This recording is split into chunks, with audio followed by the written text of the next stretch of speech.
Everybody, this is Don from Wizard Tower Games. Thanks for tuning into my latest video. We're going to talk publishing, and I have on audio, because he's hiding from me tonight, my best friend, Steve Lake. Now, Steve and me have known each other for 15 years, and we have ran the gambit together. I mean, he has been there for me. I have been there for him. He helped me with my publishing company. We developed to our bane, a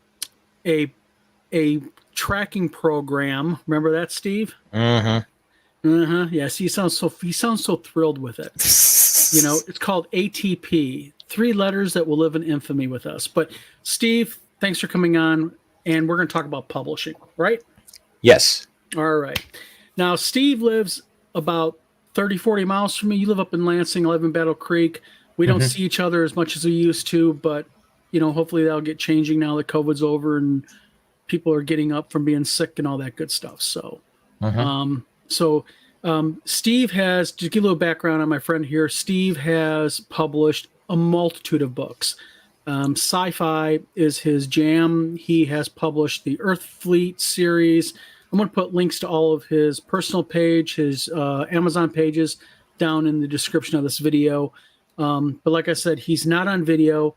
Even though he works for an IT company, he's not on video. He doesn't have video. And I'm going to give him shit throughout this entire video because I'm authorized because we're such good friends.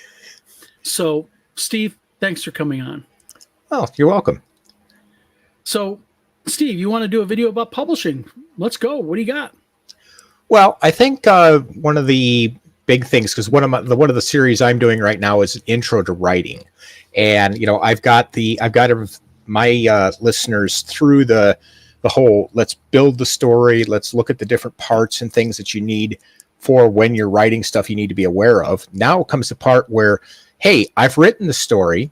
What's the next steps? Which I would automatically tell them on, you know, you need professional editing. And, you know, until you get to the point where you're good enough, you feel like you don't need it anymore. But definitely professional editing at the beginning. And then after that, publishing. Well, the thing is with editing, and that's a good point that you make. And we both heard it a million times when I had my publishing company. You know, people say, you know, I had my sister edit my book, or, you know, my mom, you know, she was an English teacher or something. And that's really not the right way to go. You really need a real editor. You know, and I think that the editing is probably one of the most critical parts of a book, because the last thing you want to do is, and it's the same thing with game design. And that's kind of the reason why we're doing this, is because, you know, whether you're publishing a book or whether you're publishing a game, it's kind of the same thing. You know, the last thing you want is a reader to see a bunch of glaring errors or even minor errors. Same thing with a game. You don't want people going through rules and running into errors. Yeah, and there's things that an editor will pick out, especially when they don't have the same familiarity to your story as you do. They will come in there and they will find stuff. I mean, it's like when you and I were working on stuff, like when I would develop a piece of software for you, and I'd be like, okay, I got this absolutely perfect. Here, have a look at it. Within 10 minutes, you're like, I broke all this stuff. I'm like, what the fuck? Yeah, because that's the thing. It's like, and that's what I think what a lot of people don't understand is that game design, writing a novel, coding a website, making a computer program, it's kind of all the same thing, because if you know, when you're done with the computer program, you hand it to somebody and then they start using it in the real world and they find things that are errors. Same thing, you publish your book, you set it out there, it's not edited properly, and people start seeing grammatical errors. Because I used to tell authors all the time when I had my publishing company, is the reason why you want an outside editor, someone that doesn't even know you, is because you are too close to the story.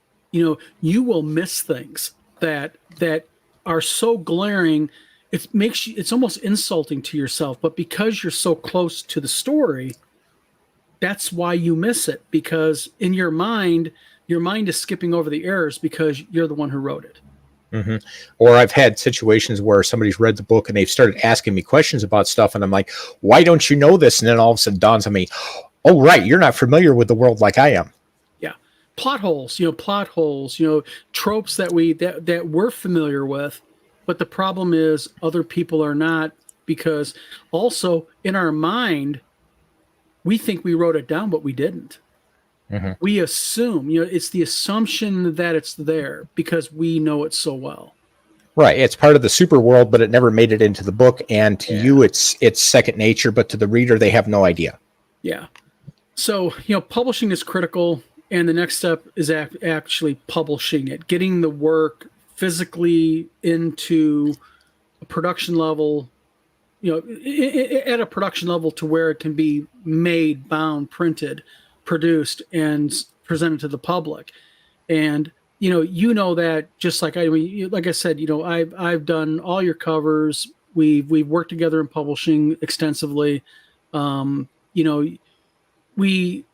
And I think that's part of the problem with a lot of people when they get into either game publishing or book publishing.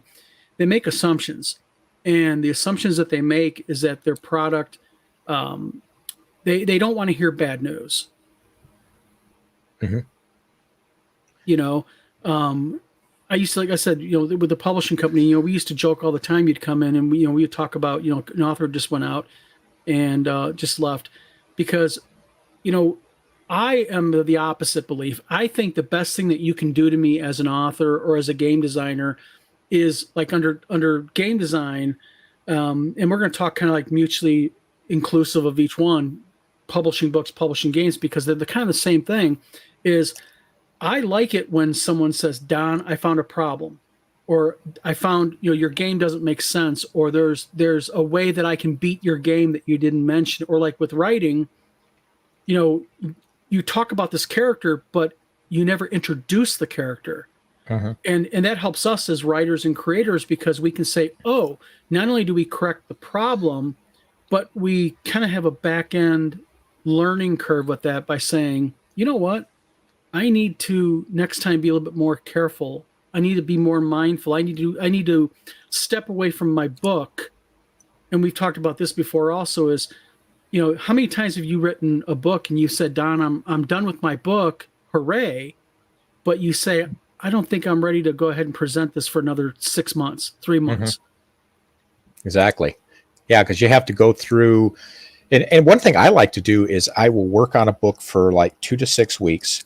And then when I start feeling myself feeling a little or a little bored and stuff, okay, now we'll set that aside and walk over and work on this other one. And what that does is you're not so, you don't, because you build tunnel vision the more you edit it. And I find this even, to the point where I've had to start using a text-to-speech reader to help me suss out problems in the story. Yeah. And that helps a lot.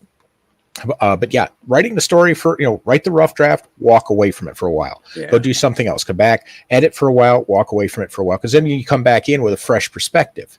Yes. And you said something very interesting, and you mentioned text to speech, and that's a tool that I think a lot of people don't realize that is a tool like you think it is. Real quickly, explain, how do you use text to speech? Like, how is that? What tool is that in your toolbox, and how do you use it? It's actually a Firefox browser plugin. It's I gotta go look up the name. Do me a favor, drop me the link when we're done, and I'll put it down in the description in this video for people can go link to the. Is it a link that they can click on for the browser extension? Yeah, it's called Read Aloud, a text-to-speech voice reader. Okay. Let's see if I can get the website for you, and I'll send that over to you. But you can do that after we're done with the video. Right, yeah, that's what I'm saying. I'll find it and send it over to you. And by the way, I'm going to warn everybody about this video right now. You may see that me and Steve seem like we're being insultingly crass with each other. No, we're not. We've just known each other forever, and that's just how we are to each other. So, oh yeah, we used to be at Two Moon, and we'd go in the back office, and everybody hear us yelling and screaming at each other, and then we'd come out afterwards. Hey, you want to go for a burger? Sure, no problem. Like, what the heck? You were just yelling at each other. Because me and you have known each other so well, and we're such good friends that we can go ahead and we can have those hard discussions and hard arguments. And I just got the link, by the way. I'll go ahead and drop that just in the description when we're down here. Mm-hmm. So, but how does text? Okay, you load it in Firefox, and I'm sure Google Chrome has an identical one. So does Safari, and so on and so forth. Mm-hmm. But so you have a text-to-speech tool. Steve, okay, you have your book open. Tell me, how does it help you, or how can it help somebody else either doing game rules or a book as an example? Okay, well, what I'll do is I will typically take the manuscript I have in that whatever version it is, Mm-hmm. and I will save it as an HTML document. Then I'll load it in the browser and fire up that tool, and I will also then have a regular copy of my story open at that point, and I will either read along or I will just kind of sit there and quietly listen. And every so often something will jump out. I'll pause it. I'll go back in. I'll reread that section. Oh, Okay. yep. Okay, that is an error. And I'll go back in and fix it. And it's really good at spotting stuff, although it does have pronunciation problems with certain words and Yeah. names. So what you're saying is this: by listening to the book being read aloud back to you, it's helping you go, oh, I just caught that. Wait a minute, that doesn't make sense. Correct? Mm-hmm. Yeah, because it's either the sentence doesn't sound right, or I've had it where you've got words missing. Instead of like they went down to the river, it's like they went river. Like, okay, there's some words missing here. Yeah. Now, quick question for those that are not technically savvy, and I'm going to get on my friend's ass here, okay? Because I tell Steve all the time that he assumes everybody is as technical savvy as he is. And let me tell you something about Stephen Lake. Stephen Lake works for a company in Michigan. We're not going to say the company, that basically does internet service providers. They will host your website. They host all my sites, all of that. Steve is a high level tech supervisor now. He's worked his way up through the company, and so Steve tends to, I'm going to warn people right now about my friend, Steve tends to assume that you understand things at the same level he does. Am I right, Mr. Lake? Yes, or I will try to simplify it for people, but there gets to be a point where I simplify it so far, I can't really simplify it any further. Yeah. So my question for you is this. I have a Word document up, and I want to save it as an HTML doc. I can just simply go into Save Document, then you go Document Type in HTML, correct? Correct. Okay. Just want to do it for the people who are watching this video, because you said you save as an HTML doc.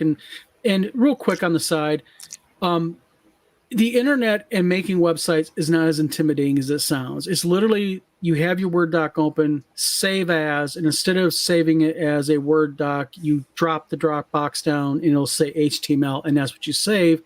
And then when you click on that, it opens it up in a web browser for the text to speech, correct? Yes, yeah. What you'd have to do is actually you save it as HTML in the Word or in the word processor you're using. And then just go over, like if you have a file manager or something, go over to wherever you saved it, double click on it, and the browser will automatically open it. Bingo. Okay. All right. There.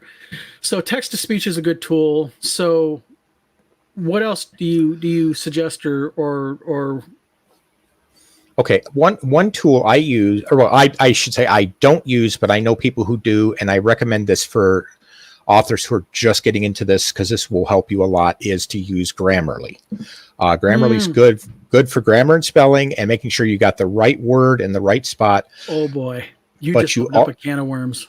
Mm-hmm. Plus, you also have to realize Grammarly is not going to get it perfect. I said this in one of my in my narration and dialogue video, that Grammarly gets you like 90% of the way there, but then you've got the author voice, you've got the character voice, and Grammarly's not going to get that perfect. Okay. There is an infamous individual in the gaming world. We like to refer to him lovingly as Voldemort. Now, Voldemort, and I will not use his correct name, although my other friends, Eric Tenkar and Tom Verrolt, will know who I'm talking about, as will other people, Kim Winson, David Floor, and such. This guy basically is a game publisher, and he goes and he uses Grammarly, but he takes it verbatim. And he doesn't know how to adjust Grammarly. So just to clarify, it's important when you go ahead and fire up Grammarly that you have to actually set Grammarly up for the type of writing that you're doing. Mm-hmm. So, all right. So, but also you made a really key point here, and I find it real interesting that you added this, and I agree with you. I think Grammarly is like a lot of online tools. I think it is a good tool to use, but you cannot depend on it 100%. It takes you or having a secondary editor also, of course. But initially, you do need to re-go over and re-walk through what Grammarly has told you to do, because Grammarly can get it wrong. Because Grammarly doesn't understand pace. It doesn't understand, slang, as an example.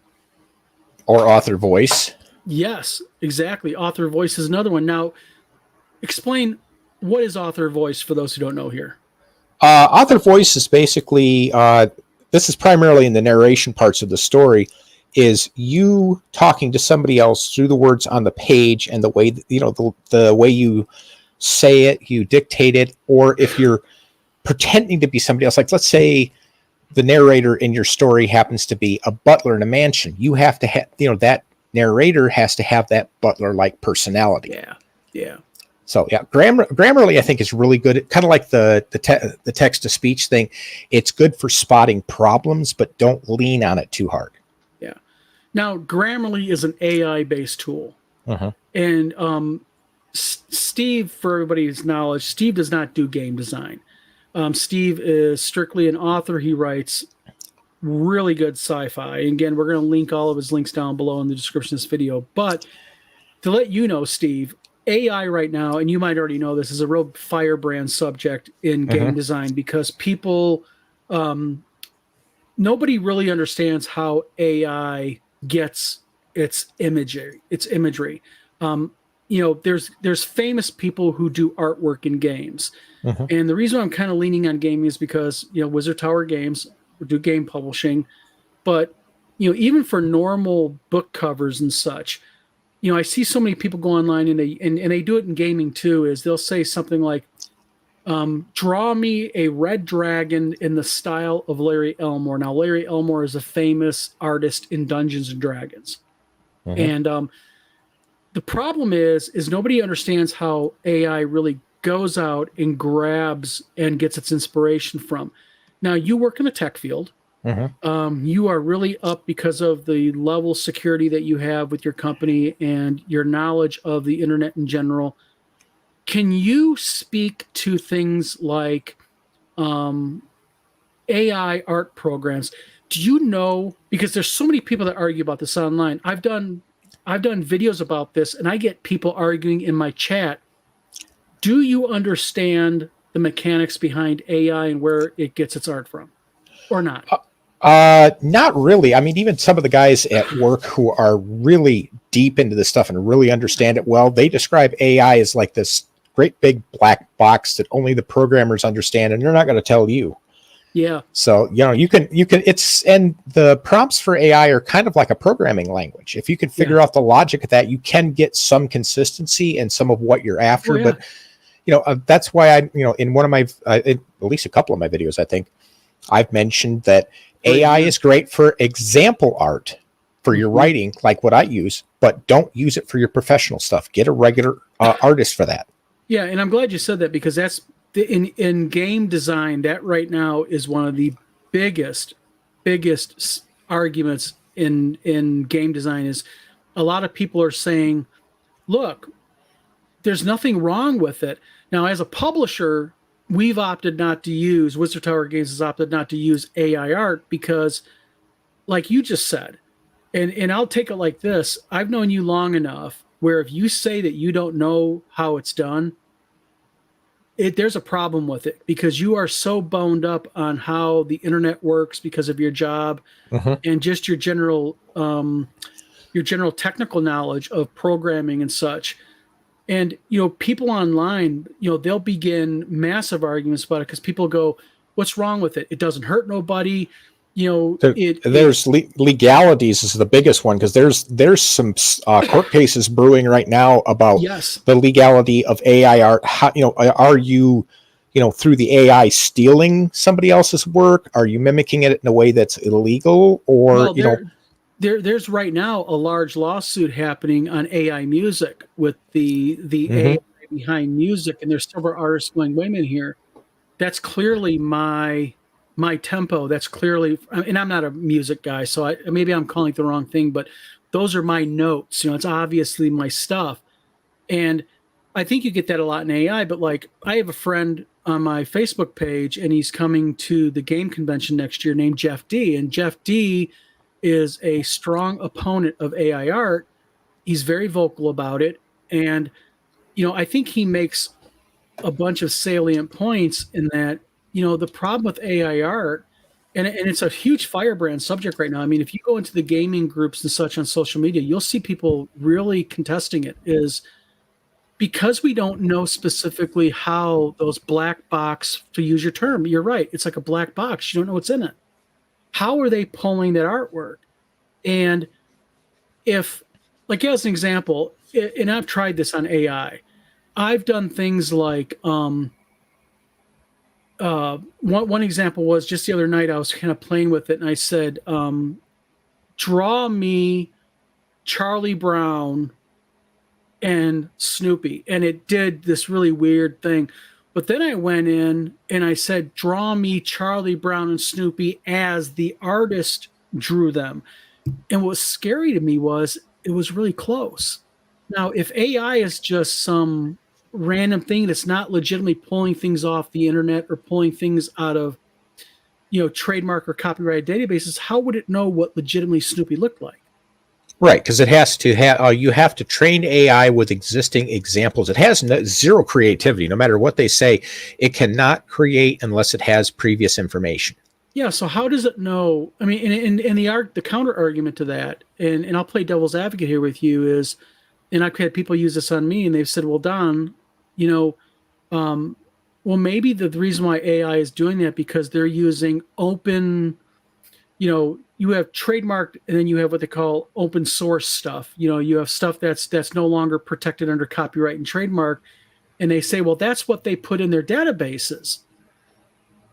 Well, then the problem is if I go in and I say something like, and I'll use Larry Elmore as an example, draw me a red dragon in the style of Larry Elmore or Jeff Easley. And those are two very well-known fantasy artists for Dungeons and Dragons and fantasy gaming in general. It won't do it like exactly, but you get the vibe. And if you keep pushing, like you said, it's almost like a computer program. If you refine your code, how you say it, you can train your wording to almost to train it, to train AI to get better, to make it more like what you want. It's got to be pulling from somewhere. Mm-hmm. That's not. Yeah, it pulled, and they've even admitted this. I don't know which of the AI art companies, because there's like 20 different ones, but I know a bunch of them have admitted that they scrape the internet and they can copyrighted stuff, open source stuff. They'll go through DeviantArt, they'll go through different websites and stuff. So they're taking copyrighted content and bringing it into the engine. Yeah, DeviantArt is the one that's right now in a lawsuit. Also, I think they filed a lawsuit, I believe, against Midjourney. Oh yeah, okay, that was definitely one of them. Yeah, that have said, wait a minute here, you're going into our stuff, and we have some well-known artists in DeviantArt, but we also have a lot of unknown, and their stuff is just equally as protected as anybody else's. And so so we have AI art. Now we have the big one, Chat GPT. Mm-hmm. Now I'm going to offer my opinion because this is something I just recently did. I recently did a video call out, and my video call out was we have a game project working on, and what the basics of the game project is we have a map on one side of the page, and on the other, we want a short 150 word or less introduction to that map. Like the one I did online was lair of the abandoned lair of the Kobold King, and I had over 100 submissions, Steve, to my call out, and I caught a few that sounded so much like AI. It just had that pace, that weird inflection. I asked them, and I had at least 4 or 5 people admit, yeah, I used AI. I used ChatGPT. Now, what is your opinion of ChatGPT? I've played with it, and when you have like predetermined subjects, like in my business, our customers use WordPress a lot. Yeah. You ask it like, well, how do I do this in WordPress? It's got all the documentation. It goes through there, grabs what it needs, and spits out the information to you. For that, it's great. But WordPress is open source. Right. So yes, and there's a lot of documentation. And there's no so ChatGPT would not be stepping on any proprietary type of stuff if it goes WordPress, correct? Mm-hmm. Okay, same thing But with that, Linux. right. And then you get into like, the creative side of things. It has a limited knowledge base on that, and a lot of it comes from existing copyrighted works. So, and at that point in time, you're now opening up a whole can of landmines with, is this legal? Is this legitimate? Is this, just in bad taste because you're borrowing from somebody else, even if it's through an AI? Well, and that's the whole thing here. And let's play for a moment that it does not. Let's say Chat GTP, and this is a big one with me because I write also. You know my work I've written, and the thing with me is even if you say Chat GTP is sanitized, everything it does is original. Okay, great. Are you really an author if you go in there and say, write me a 5,000 word short story about a little girl who meets some fairies in the woods and they have to get the key to the fairy's happiness back, i.e., my book, Magical Land of Yet, my children's book I published many years ago. Now, what is your opinion of someone who sits down and does that and then they get it and either they use it outright and they say, I wrote that, or they go, wait a minute, I did indeed write it because I tweaked it. I wrote the prompt. Are they really an author? No, because you're just, you're basically, if you read them, you're basically reading a book report. There's no spirit. There's no feel to it. It's like, a machine barfed out a bunch of, ones and zeros, and that's what you got. Yeah. Because me and you have talked about this probably thousands of times in the last 15 years knowing each other. I mean, my book, Soccer Mom. God, I worked on that, 10 years? And it's only a 150-page story, and I worked on it a decade. And I know, like with you, with the Earth Fleet series and just all your other work, I know how much effort you put into it and such. That's writing. What you do is true writing. And I just have a real problem with it because people go, well, I'm not harming nothing if I use Chat GTP. And I have no problem with like someone at home and go, you know what? I got a game this weekend. I need to work up a quick adventure. Go to Chat GTP and have Chat GTP puke you out a real quick adventure for this weekend because I'm with my buddies having fun. But if you're going to present to the public and say that you wrote it, that's where I have a problem with it because you're not really creating nothing. Right. And it's kind of the idea of the people that like plagiarize reports and stuff when they were in school. It's like, look what I did. No, you stole it from somebody else. And then you've got this other poor slob over here slaving over their report. And, you cheated about it. And, to me, it's completely dishonest to use the AIs because what are you doing? You're writing a few sentences to get a story. Someone else is doing all your work. It's like ghostwriting essentially. Yeah. Go ahead. Yeah. I was to say it's like ghostwriting, but it's kind of the bad form of it. So what is is there let me ask you this question then, is there a legitimate way to use Chat GPT as an example? If you're doing research on stuff, yes, but actually one of the things we found at work is if you need information on things, BingBot's actually the better AI for that because it gives you links. Well, it gives you information and it gives you links that you can work with to research for your parts of the book. Wait a minute. So not only does it throw the info at you, it gives you citations? Yeah, it gives you citations, gives you links. It says, go here and read this. And it'll give you kind of that little teaser of what's going to be at that link. And you go to that link and you get all of the details and then you distill that down to what you need. Okay, so basically it's an AI bot merged with a search engine. Gotcha. Okay. So just to kind of quantify what you just said, because we've covered a lot in the last probably about 8 or 10 minutes about AI, do you think AI is a good tool to use, but it's not a tool for production level? Right. It's the hammer in your toolbox, but it's not the full tool set you need to build the house. Okay. Because I know that me and you, like as an example, you said, because I do your cover design work for you. Right. And like you'll say, hey Don, because one of the things me and you've struggled with before AI came apart is you would have in your head what you want. And as a cover designer, I would have to take what you taught, because we talk every day, Mm-hmm. is I'd have to take what you tell me and I'd have to kind of delineate what you're saying and distill it and put it down. And I don't know how many times I'd say, here you go. And you'd go, well, that looks great. But Right. now with AI, you've many times have said, here's kind of what I'm getting at, Don, Mm-hmm. and I can kind of better see. So I think you're right. I think AI, and you said it great, AI is a great hammer in your toolbox, but don't use it to build. It's not going to be able to build your entire house. Right. It's going to be So, able to drive nails, but not do all the wood cutting and all of that kind of stuff. okay. So as somebody, I mean, how many books have you authored? 20, 24? I think it's 25. I don't. You're up there now. You've up there. I think I'm at 14, but I know that you got me almost beat by double. Yeah, it's at least 25 that I'm aware of. Plus, I got at least another 16 or more sitting in my to-do pile. Don't we both have that photo? Yep.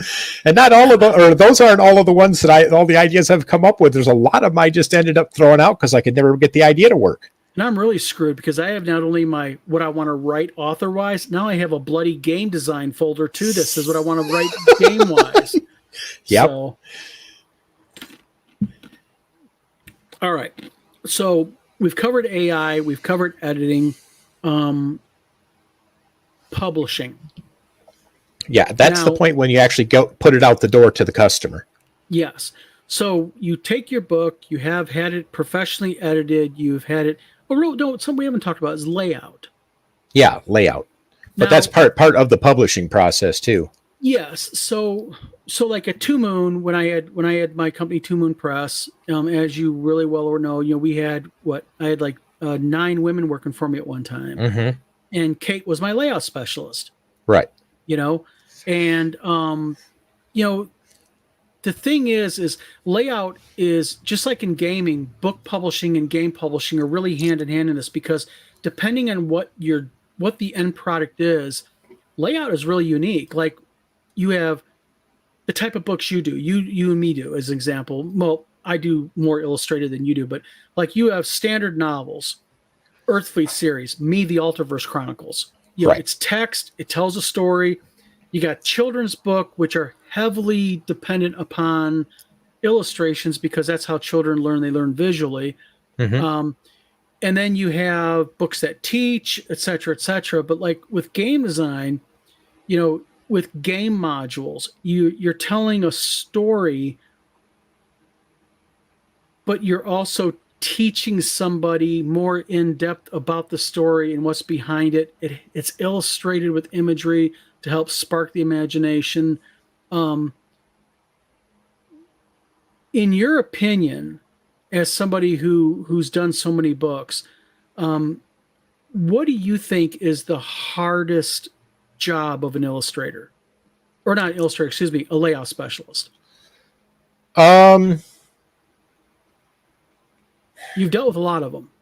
Yeah, I've dealt with a lot of them. I think it's just,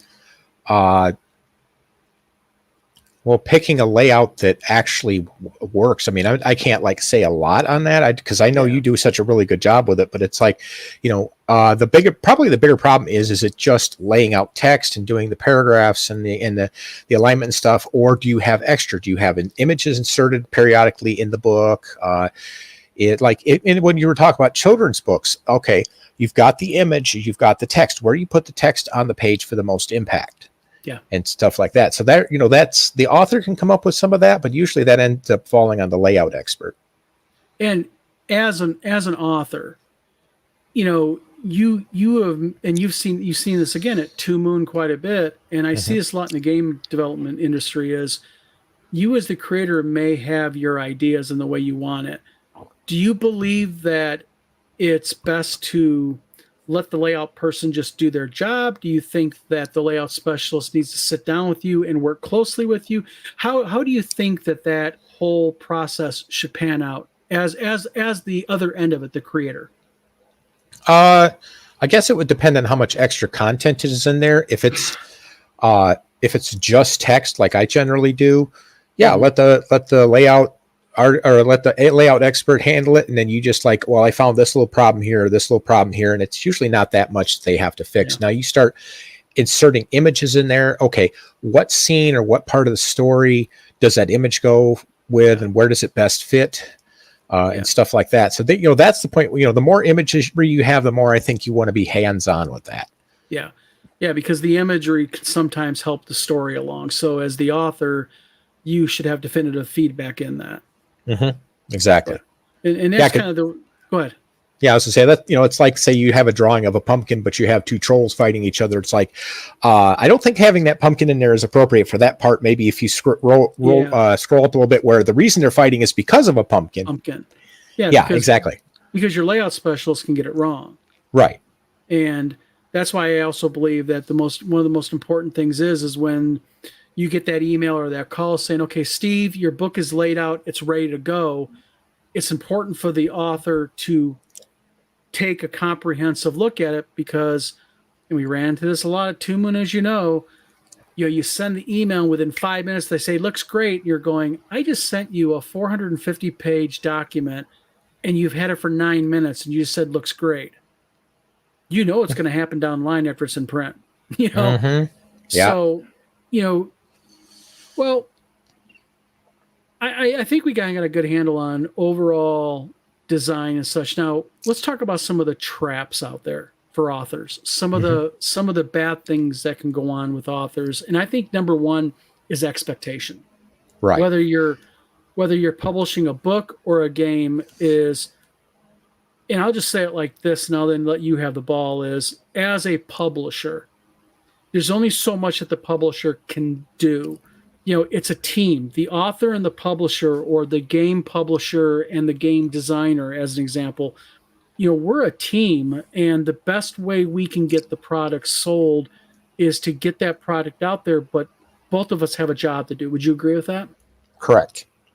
And what do you think are some very important things that the author or the game creator, designer, not maker, but the person who invented the game, we'll call it that, the game inventor, or the author, what are some important things that you can do that can not only help your publisher, but help yourself? Well, once the book is in print or ebook or audiobook, excuse me a second. One of the things you can do, as the creator or the author stuff, is market. Marketing is a big thing, because you can throw a book out there on Amazon, but if nobody knows about it, that thing ain't going to go anywhere. So what are some cheap ways or free ways that an author can market their book? Start, either advertise in Facebook groups. If you're on other social engines like MeWe, or you're on Instagram or something like that, put covers out there, talk about your books, maybe start a YouTube channel, get yourself out there and get yourself known. And I know that's not easy. I mean, I may sound like I'm very outgoing right now, but I'm actually very much an introvert. So, you are very introverted. Yes. And that's one thing about my YouTube channels. It's helped me become more extroverted, but it's still hard for me to get out there and do that. So, shows are really great for gamers. It would be gaming shows, Gen Con. What's a couple of the ones you used to go to? We've got Gen Con. Well, locally around here in the United States that are smaller, you have the big one is Gary Con. That's the one that's named after Gary Gygax. But you have things like Shire Con, but also along with game conventions, a good way to get your product out there. And this is some of the weird stuff that people don't think about. It doesn't have to be a game convention. Me and you used to go to the Wings Stadium Christmas at Wings event every year. Remember? Yeah, craft shows. You can go out to like Dragon Con's one. I used to go to Penguin Con. There's Starbase Indy, which is a Star Trek convention. So you're thinking, okay, maybe your stuff isn't Star Trek, but these are people that like sci-fi. That's right. So if you're taking your sci-fi stuff out there, they're going to suck that up, Yeah. Yeah. So basically, you don't have to really go to the big ones. You can go to the smaller ones, like even things like as an example, my wife's school every year at Christmas has a craft show. It sounds stupid, but you could probably sell, game wise, you could probably sell 15, 20, 30 board games, and they want $20 for a table. So Right. your investment is literally all I have to sell is one item, and I made my money back.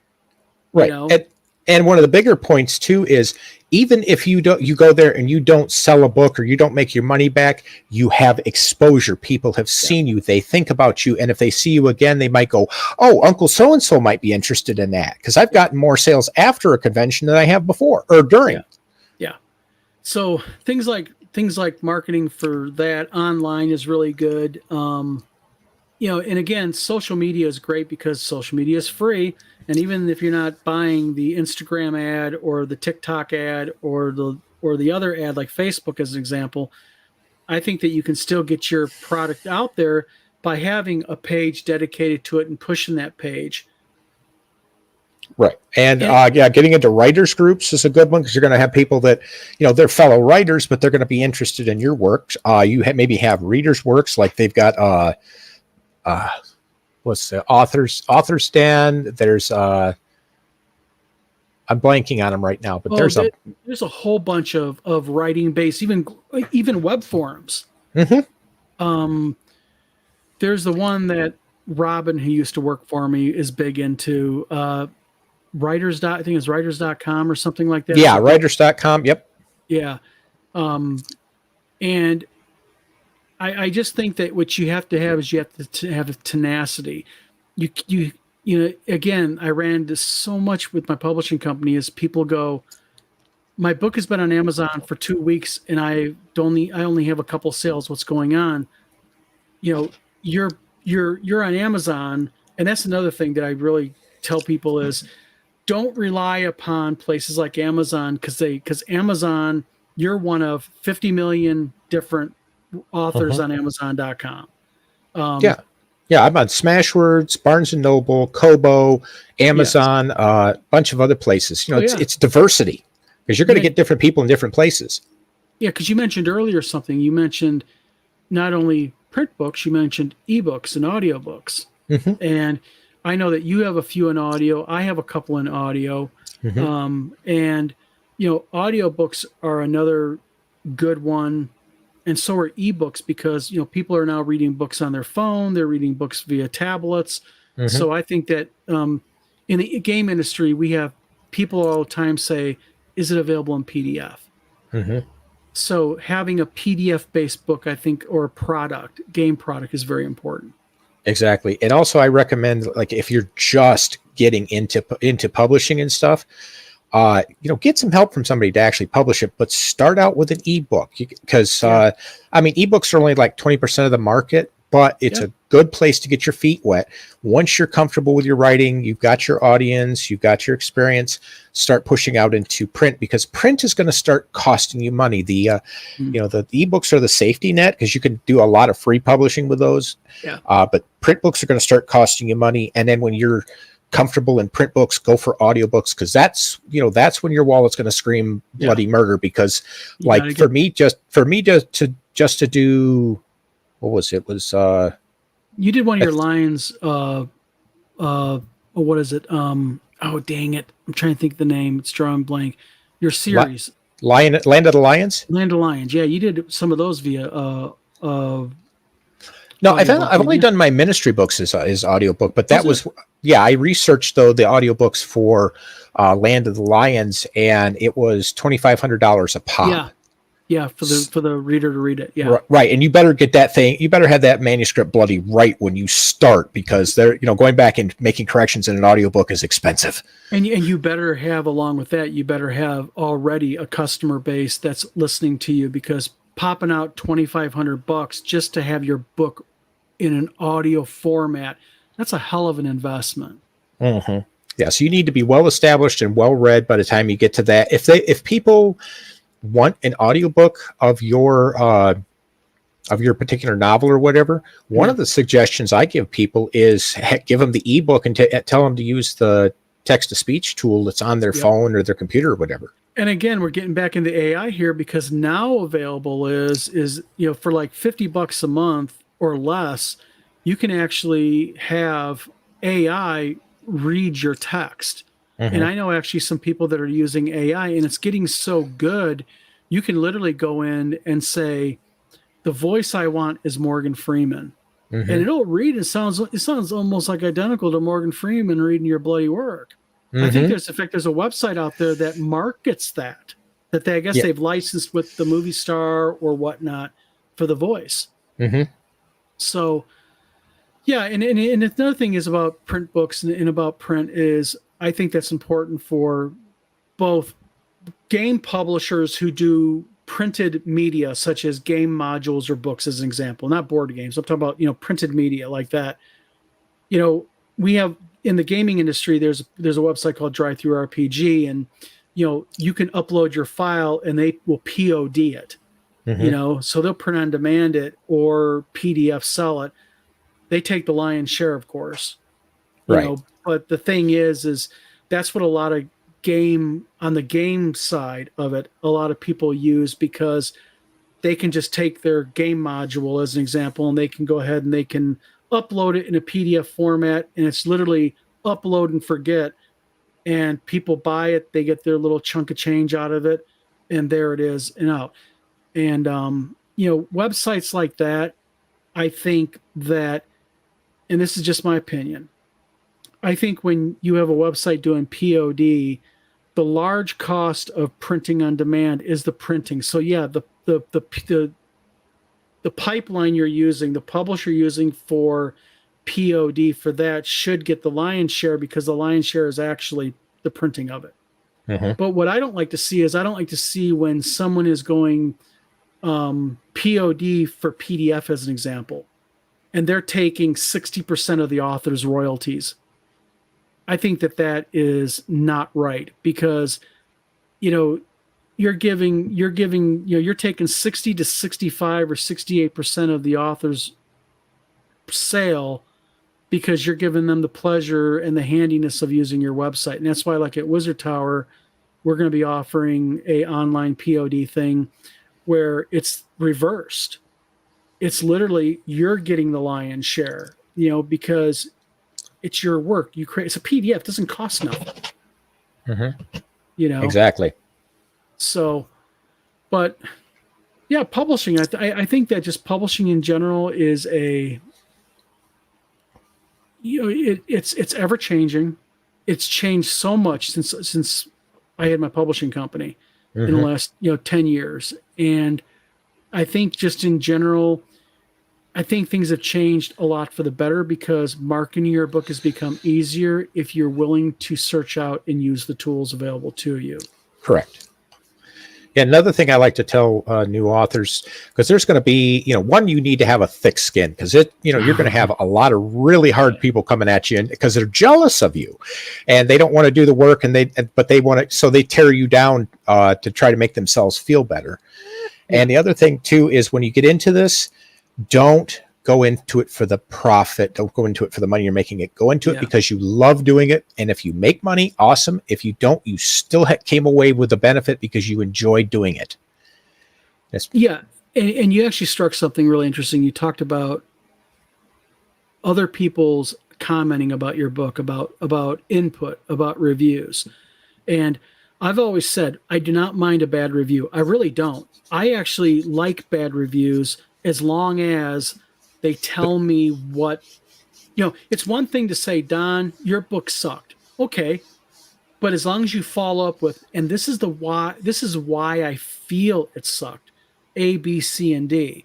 Mm-hmm. You're always going to have the people that are in there. They're just going to go after you. They're going to insult you, and you're right. Maybe they're jealous. Maybe you wrote about something that they had an idea and they think you took their idea, even though they're from the other side of the world. People are weird. But I think thick skin, like you said, is essential. Yes.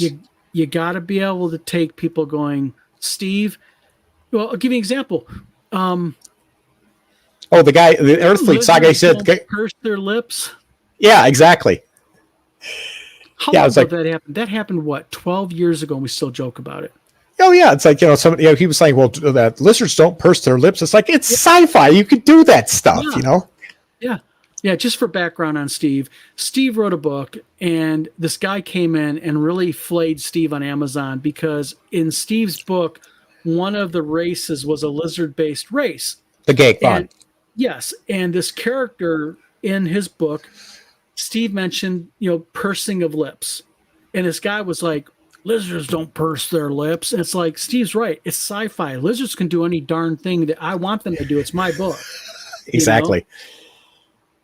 Oh, but that's what you get. But you got to be able to do exactly what me and you did. Is you got to look at that and just laugh at it and let it go out. I see so many people on Facebook, especially in writers groups. I don't know what I'm going to do. My book got a 1-star review. Did you read the review?